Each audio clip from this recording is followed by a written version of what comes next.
Kisah Rasul pasal 16 ayat 30 dan 31.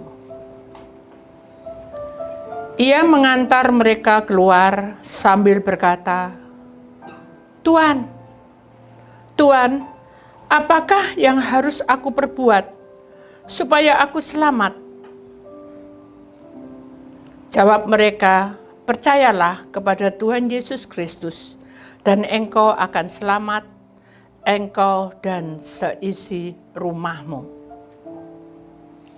Bapa, hari ini kami tahu bahwa rancangan yang Tuhan berikan itu dahsyat. Engkau mementerkan setiap pribadi kami. Hari ini juga Engkau bicara tentang kebenaran-Mu, sekali lagi tentang kebenaran-Mu. Dan kami tahu bahwa penyembahan yang sejati membutuhkan pengorbanan. Walaupun kami dalam menghadapi krismon atau krisis dalam kehidupan ekonomi ini, maka di dalam nama Tuhan Yesus, Putra Allah yang tunggal, maka kami sudah serahkan semuanya ke dalam tangan-Mu, dan Tuhan punya rencana indah atas hidup kami. Mari saudara yang percaya kita berkata, amin. Beri kemuliaan Tuhan. Silakan duduk kembali. Shalom. Puji Tuhan. Sukacita Allah itu memenuhi setiap pribadi orang-orang yang setia, ya saudara.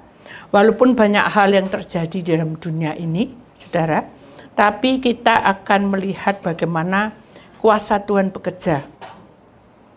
Dan kita tahu bahwa hari ini kita akan mempelajari atau belajar dari suatu peristiwa yang luar biasa, ya. Dalam Kisah Rasul pasal 16 ini yang Senin lalu kita bicara, saudara, bagaimana Paulus dan Silas itu masuk di dalam penjara dan terikat, terbelenggu, bahkan dipasung. Dan kita tahu bahwa kisah ini bukan dari mimbar megah, saudara, ya, tapi bukan juga dari kebaktian besaran, tetapi melainkan dari sebuah penjara yang gelap, dari penyembahan yang tulus, lahirlah keselamatan yang nyata. Jadi kita akan perhatikan baik-baik di sini. Jadi sesuatu yang gelap, ya, saudara, situasi yang gelap itu tidak menyenangkan. Kita bicara tentang judulnya hari ini adalah penyembahan yang sejati dalam menghadapi krisis, ya, di mana bagian yang kedua. Jadi bagian yang pertama itu Senin yang lalu, sekarang ini bagian yang kedua. Bagaimana caranya? Kita lihat Kisah Rasul pasal 16 ayat 31, jawab mereka, yaitu jawab Paulus dan Silas, "Percayalah kepada Tuhan Yesus Kristus, dan engkau akan selamat, engkau dan seisi rumahmu." Nah, kata-kata ini yang mengingatkan kita bahwa kehidupan kita yang tidak sempurna ini, kita mendapat suatu kuasa yang besar, di mana hidup kita belajar untuk tulus, dan lahirlah kehidupan kami yang sungguh-sungguh mengenai tentang Kisah Rasul. Kisah para Rasul ini berbicara benar-benar dengan keadaan di penjara itu, ya. Kita akan masuk dalam yang namanya terbelenggu. Solusinya tidak ada, dia hanya bisa menyembah, dan dia dalam penyembahan yang betul-betul sejati, maka terjadilah jembatan keselamatan bagi kita. Pertama-tama adalah, saudara, dalam keselamatan yang kita minta itu adalah dalam pasangan kita, suami istri, ya, anak-anak, cucu-cucu, orang tua, dan lingkungan kerja, itu harapan kita.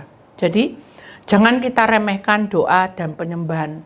Ya, kita tahu bahwa penjara tidak hanya bicara tentang fisik, ya, penjara itu tidak bicara tentang fisik, tetapi penjara bisa berbentuk ketakutan, ya, ketakutan yang mendalam. Apa yang namanya ketakutan mendalam? Duh, ya apa ya nih? Kalau dihitung-hitung keuangan kita tidak cukup. Kalau dihitung-hitung masalah ini tetap tidak berubah. Kalau kita perhatikan lebih secara logika, wah ini enggak ada perubahan. Jadi ada rasa ketakutan yang meluap. Masa depan kita bagaimana kok terus kayak gini terus. Jadi aku ini terkungkung dengan ketakutan. Nah, itu tidak boleh terjadi. Itu seperti penjara yang gelap, ya. Demikian juga dikatakan bahwa penjara yang gelap itu juga bisa berbentuk luka batin. Orang luka batin itu, saudara, selalu disakiti. Jadi kalau dia disakiti, maka terjadilah sesuatu pemberontakan di dalam diri kita, sehingga bisa kita meninggalkan hadirat Tuhan. Jadi makanya kita harus berhati-hati, apalagi kita pelayan Tuhan dan kita mengenal firman Tuhan, hendaknya kita memiliki roh bijaksana dalam hidup kita. Kenapa? Karena dalam perjalanan ini kita butuh proses. Ya. Orang yang diproses akan lebih dewasa. Tapi orang yang tenang-tenang, tidak ada perubahan dalam hidupnya, ya gitu-gitu terus, itu namanya suam-suam kuku. Jadi kita menyadari bahwa dalam hidup kita memang ada terjadi luka, gesekan itu pasti ada. Tapi kita harus segera pulih bersama dengan Tuhan. Amin. Kita harus segera pulih. Kemudian dosa yang tersembunyi. Dosa tersembunyi itu hal-hal yang membuat kita ini semakin jatuh. Kenapa? Karena dalam pemikiran-pemikiran kita itu selalu memikirkan yang tidak baik, ya, yang tidak positif tetapi baik. Pikiran maupun kekuatan itu selalu didorong untuk masuk di dalam hal-hal yang tidak baik.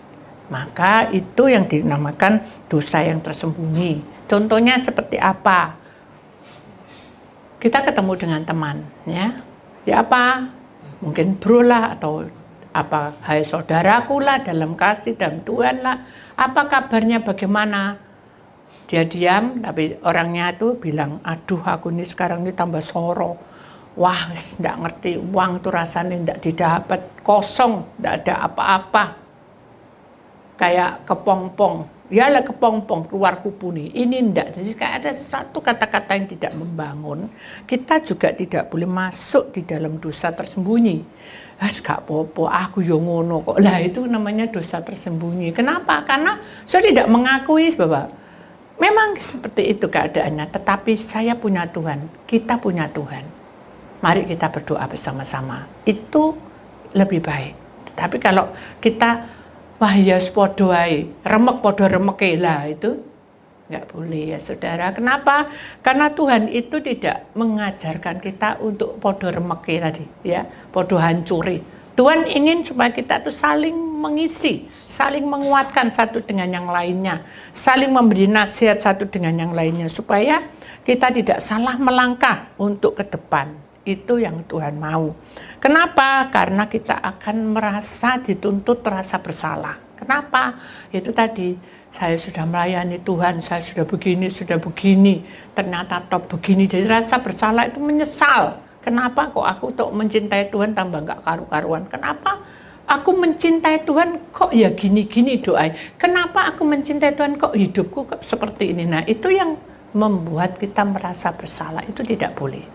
Jadi kalau kita sebagai anak-anak Tuhan, saudara, kita belajar tidak boleh arah ke sana. Kemudian lama-lama kalau begitu apa yang terjadi? Putus asa. Dan putus asa itu macam-macam, saudara. Ada yang dengan tindakan, ada dengan secara roh kita dipenjara, dibelenggu, sehingga kita tidak ada sukacita. Jadi ketemu orang,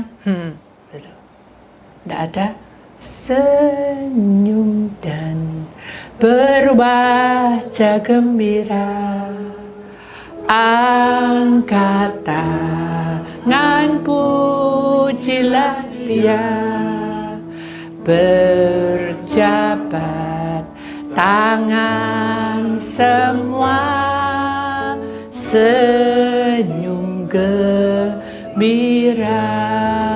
Yo enak Bu Titi, senyum gembira kok nok masalah. Siapa yang bilang? Semua orang pasti punya persoalan. Tapi tinggal bagaimana kita menghadapi persoalan itu. Kalau kita terus dikungkung rasa yang tidak baik dan tidak sejahtera, maka kita tidak bisa senyum wajah gembira, saudara. Mungkin kita akan berpura-pura, iya, begitu. Nah, itu juga tidak boleh. Kenapa? Itu menipu diri kita sendiri. Jadi kalau kita ini sukacita, tembus tubuh roh jiwa kita sukacita, itu berkat datang. Tapi kalau kita tapi terus sudah itu pergi tamu nih, pergi semua orang yang kita hormati atau kita segani, lemes lagi. Nah itu tidak boleh, karena itu tidak sesuai dengan firman Tuhan. Makanya roh putus asa itu harus dibuang. Dan kita sadar bahwa seharusnya kita itu menghadapi hari-hari itu kita harus belajar untuk menyembah. Karena dengan menyembah itu membawa kita semakin percaya pada Kristus. Jadi maksudnya adalah kalau kita menyembah itu sampai dimasukkan di dalam hati. Tadi kan bilang senyum dan berwajah gembira. Tanya dalam hatimu, sudah enggak aku senyum wajah gembira? Ngerasa no?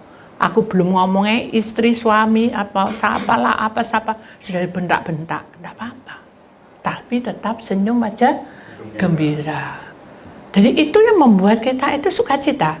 Kalau kita ada senyum dan berwajah gembira, terus angkat tangan pujilah dia. Apa maksudnya angkat tangan itu? Maksud di jalan gini-gini, nggak dipikir gini, saudara. Angkat tangan itu menanda, ini loh Tuhan hidupnya Meme, ini loh Tuhan Tesokme, ini loh Tuhan aku. Siapa panggil namamu? Tak serano sama Tuhan. Karena dalam perjalananku aku tidak mampu, betul nggak? Tak akan kuat, saudara. Dengan jalan kita menyerahkan pada Tuhan, kita makin hari kita ngerti bahwa Tuhan itu memperhatikan kita walaupun belum terjawab.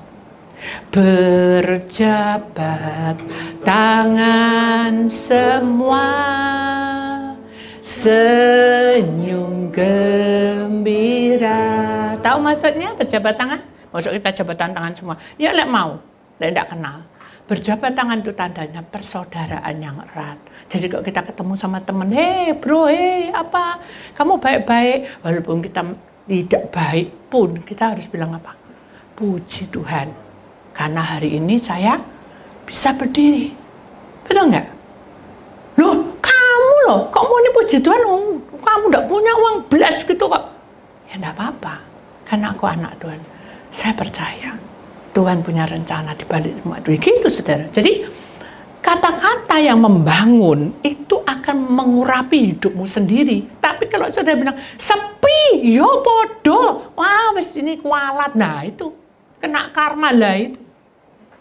Jadi itu kata-kata yang tidak membangun, itu yang membuat doktrin dalam hidup kita supaya kita tidak ada kebebasan untuk percaya pada Tuhan.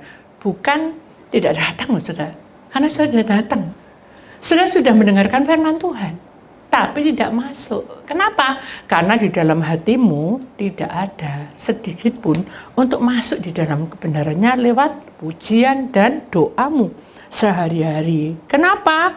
Karena hanya, dengarkan, aktivitas doa itu atau aktivitas rohani itu yang mengangkat kamu untuk maju, untuk masa depan. Jadi itu harus digerakkan, harus hidup. Tanaman tuh harus hidup. Tanamannya, saudara punya tanaman di rumah, tanam lombok aja bijinya. Tadinya tumbuh tunas. Lek ndak mbok sirami, mati ndak? Mati. Kering. Dan ndak berbuah. Mungkin ndak akan berbuah, mungkin ndak akan bertumbuh, jangankan berbuah. Jadi pada intinya, saudara, hidup kita sebagai orang pilihan Allah, kita menyadari bahwa di akhir zaman ini krisis memang harus terjadi, ya. Tapi kita tidak boleh merasa bahwa Tuhan itu meninggalkan kita. Itu ujian buat kita. Kita ini lagi masuk dalam ujian. Diukur cinta kasih Tuhan itu dalam hidup kita itu bagaimana? Yang ngukur adalah diri kita sendiri dengan Tuhan, bukan manusia. Oh, dulu melok Tuhan malah gak karu-karuan. Itu ukuran mereka. Tapi ukuran Tuhan beda. Kenapa? Karena saudara tulus mau mencintai Tuhan apapun yang terjadi. Amin.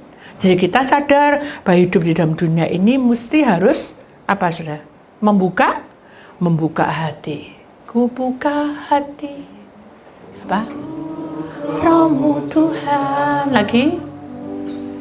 Ku buka hati menyembahmu Yesus. Terus jamahlah kami dari ujung kepala sampai ujung kaki, penuhi kami dengan kuasa Allah Maha Tinggi. Nah, saudara, jadi kata-kata syair pujian itu punya kuasa. Kalau saudara kebuka hati untuk ramu Tuhan, kebuka hati. Nah, kalau itu namanya saudara dandani dewek, umekarpe dewek, tidak ada urapan. Tapi setiap lagu yang saudara memberikan jalur umat. Aku anak raja, engkau anak raja, kita semua anak raja. Lagi, aku anak raja, engkau anak raja, kita semua anak raja. Stop. Saya mau nyanyi haleluya, tapi saya merasa enggak jadi anak raja. Ya apa anak raja itu rasanya? Bu, sumpah aku nggak selesai masalahku, bertubi-tubi. Gitu. Benar, bertubi-tubi. Tapi ada apa? Ada apa? Ada kekuatan. Dari mana? Dari Bu Titi? Dari Tuhan. Gak bisa, Bu Titi sekarang uangnya sudah, susah sudah, sekarang berubah. Bukan gitu, saudara. Jangan mengandalkan manusia. Andalkan siapa? Tuhan Yesus di dalam hidupmu dan hatimu. Ku di tanganmu. Terus, ku di hatimu. Terus, di pikiranmu, di rencanamu, diri. Lu itu benar loh saudara. Karena saya sudah ngalami. Saya sudah lama jadi hamba Tuhan. Tuhan banyak menolong saya. Amin. Di saat saya sakit, saat saya sendiri, saat saya merasa tidak mampu berbuat apa-apa, tangan Tuhan selalu menjamah. Kenapa? Karena kita ini kalau dekat, kita ini selalu ada di hati Tuhan, selalu di pikiran Tuhan, selalu dalam rencananya. Amin. Itu sudah digenapi. Sekarang tinggal saudara melangkah. Tuhan sudah membuka. Nah, bitisi oleh hema, aku membuka tanganku. Mari datang kepadaku.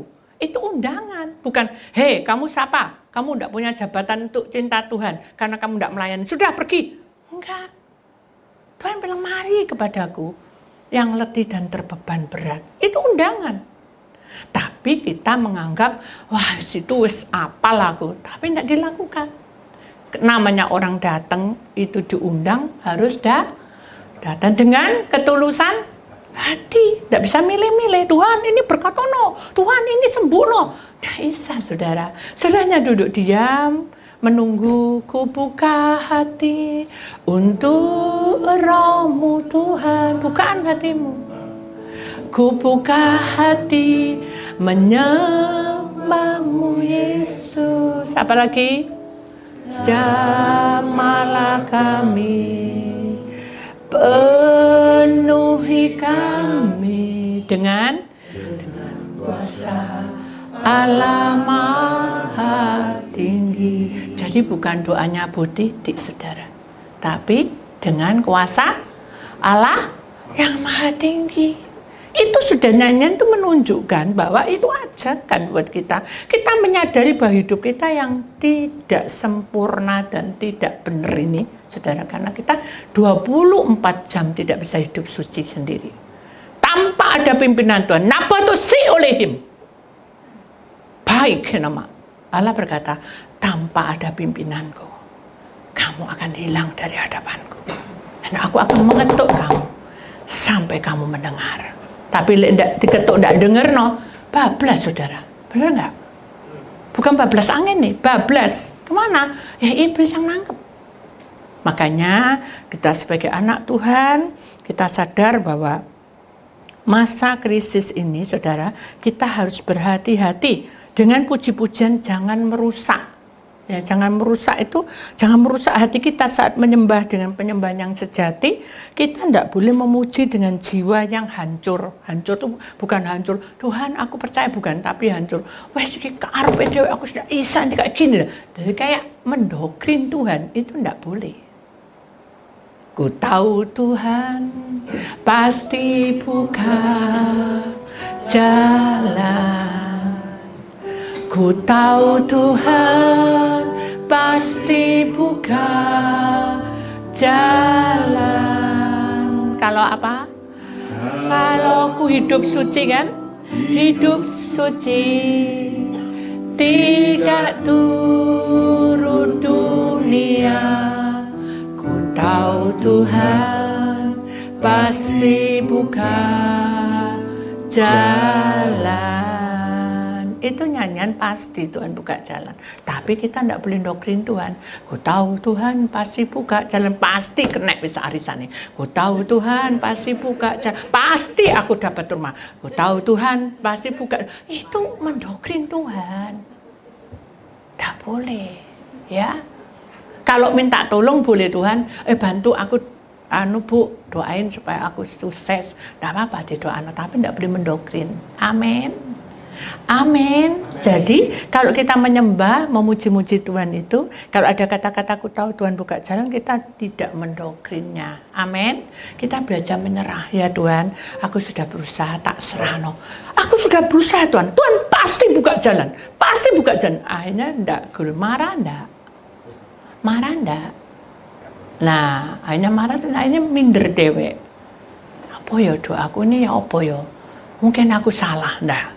Tidak ada doa yang salah, karena doa itu pasti doa yang membawa berkat. Makanya tungguan dan Tuhan itu pasti memberi jalan keluarnya. Jadi kita imani, jadi saudara, orang yang menyembah Tuhan itu milik Tuhan. Jangan diperbudak dengan beban rohani.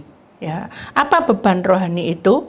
Kita akan lihat saudara, Amsal 18 ayat 21. Bisa bacakan karena saya tidak bawa HP yang satunya. Bisa dibacakan dengan lantang. Amsal 18 ayat 21. Silakan baca. Amsal 18 ayat 21. Bisa membaca? Halo? Amsal 18 ayat 21. Bisa baca? Sudah ketemu ayatnya? Bisa dibaca? Apa kata-katanya? Hidup dan mati dikuasai lidah. Siapa suka mengemakannya akan memakan buahnya. Nah, jadi kalau hidup kita menyembah memuji Tuhan dengan benar, pasti buahnya akan berbuah baik.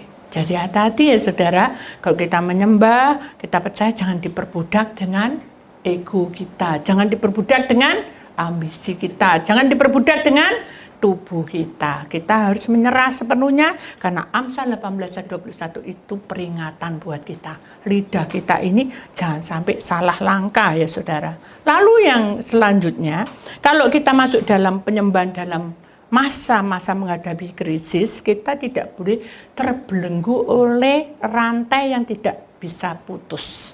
Tahu ya, rantai yang tidak bisa putus. Masalah ini selesai, belum selesai. Oh, sitok lagi. Masalah ini belum selesai. Jadi kayak rantai itu. Terus-terusan. Nah, kita ingat baik-baik saudara, bahwa malaikat Lucifer itu juga memperbudak kita. Dengan cara apa? Membuat kita depresi karena rantai itu tidak putus-putus, terus berkepanjangan. Dan malaikat Lucifer itu menjelma ke arah putus asa. Dia akan membawa kita berkepanjangan seperti kecanduan, tiada henti-hentinya. Sehingga kita merasa tidak bisa apa-apa. Akhirnya kemana?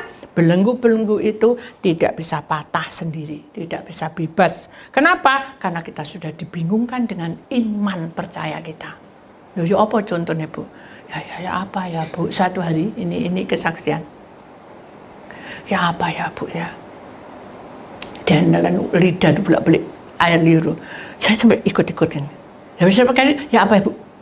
Saat itu pertama enggak apa, lama-lama kan diikut-ikut saya. Loh, ini kenapa orang ini kan gitu. Maaf ada apa? Tuh. Perempuan ini ya. Tak pegang ada apa, sahabat. Terus kamu ngomong apa? Sakit hatimu. Kenapa?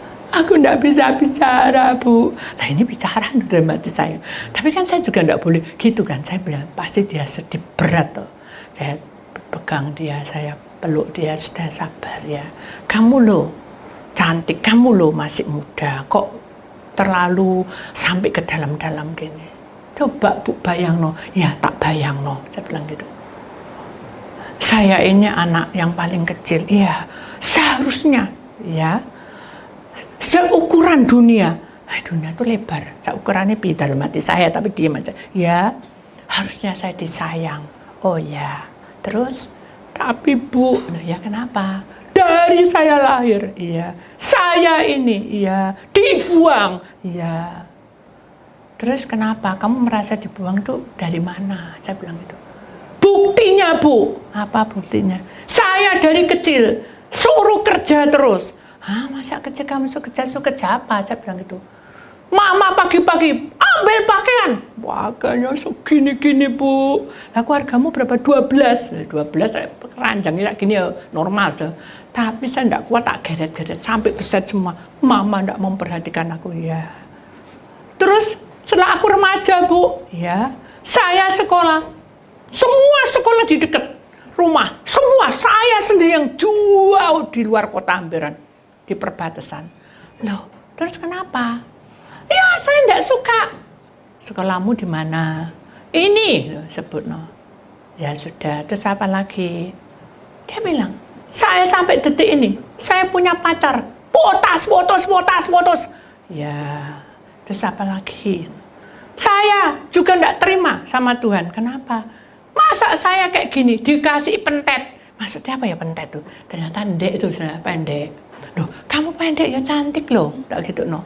Siapa yang bilang jelek? Ibu tok yang bilang, ibu itu mulai merayu. Loh, saya ini enggak merayu, enggak pintar merayu. Saya ini hamba Tuhan. Saya bilang apa yang diciptakan Allah, tinggi, besar, gemuk, kurus, itu semua di hadapan Tuhan itu baik.